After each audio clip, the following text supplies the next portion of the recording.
Shalom, everybody. Hope you're doing well.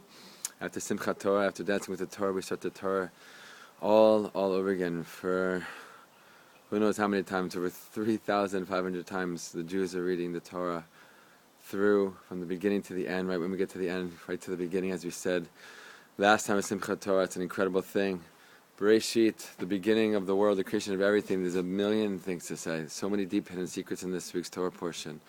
Which is ironic because usually it's the Torah portion that we have the least time to study for, because Simchat Torah is when we end the Torah, and right away we begin it again, and sometimes like this year leaves us with like 2 days to study Bereishit, which maybe on some level happens for a reason, because there's so many hidden secrets we can't even understand. But one quick thing I want to share, connected to the Torah portion, the very beginning, Bereishit, Bar Elokim, Et HaShamayim Et Haaretz, right? In the beginning, with beginning, so many different ways of interpreting it.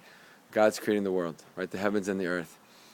And we know we're not given so many details. If you take, the Torah's account of creation and Lahavdil compared to like physics account and description of how they understand creation, it's like not even comparable. There's a few short verses that we get in the Torah, and in physics, volumes and volumes and volumes.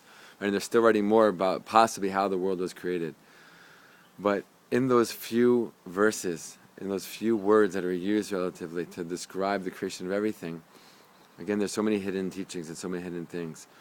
One of the most famous Torah commentators, Ramban, who lived in Spain almost 1,000 years ago, teaches us something very incredible. And if you're into science and you read his teaching, I think it's one of those wows when you hear his words. Because what does he say? He says, Bereishit bar Elokim, right? With beginnings, in the beginning, right, Hashem's creating the world, Et HaShamayim Et Haaretz, the heavens and the earth.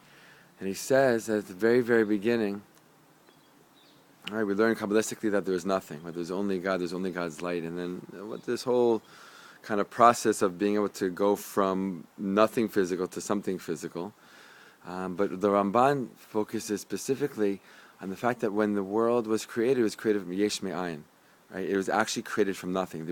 There was nothing physical, and then boom, there was something physical. And that was the only time in the history of creation that something came from nothing. Everything after that, he says, is from Yesh Me'esh, right? Something from something that existed before. And what he says is at the beginning of time, there was a small particle of matter that was so small it was basically ein mamashbo. It had no substance, no form. It was like basically not there. But it had this small piece of existence. And in that, everything that ever would be was contained in this thing. And he said there was one for Shemayim, one for heavens, one for the earth. And in this small piece of something was everything that ever would be. Right?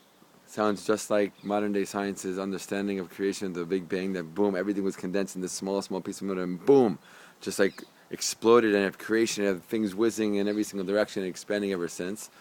But the crazy thing is that Ramban is explaining this 800, 900,000 years ago, well before modern day science even came close to any thoughts like this. Right? But he's not trying to be a scientist. I think he's trying to teach us something deeper. And something that I extract from this teaching is that everything that ever would be, every piece of matter, every occurrence, every event, every experience was contained in that first creation. Right? And when we think about our personal lives and we wonder why we're here and what we can do, we can try to think back to the very beginning. Who was it that I was supposed to be? Who was it that I was supposed to be from the very beginning of anything? From the very beginning of creation? What was the vision, not only for the world, but what was the vision for me? Right? What was God thinking that I could become in this world? Right? And that's the kind of vision that I want to connect to and bring into my life, manifest in my life. But our lives are so busy. How do we do that? How do we possibly connect to that on a day-to-day level? So we get Shabbat once a week. And in our Shabbat prayers, we say that Shabbat is Zecher L'Maaseh Bereishit. That Shabbat is a remembrance of the act of creation. And there's many ways of interpreting that as well. But one idea connected to this idea from Ramban is that in Shabbat we have time to rest, to think, to reflect, to focus, and I go back to the very beginning, L'Maaseh Bereishit, to the act of creation.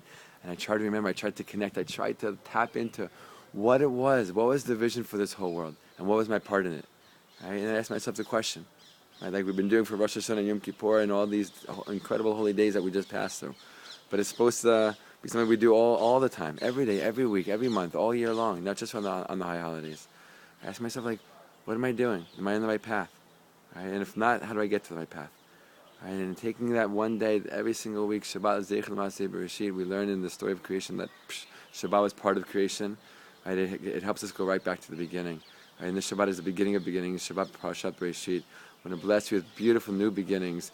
As we said last time, no fear, no fear. Mom, it's just to be who we are and start all over again. Bring on new aspects of ourselves to this new year. Blessings and love for the land of Israel, from the land of Israel. Shabbat Shalom L'Kulam.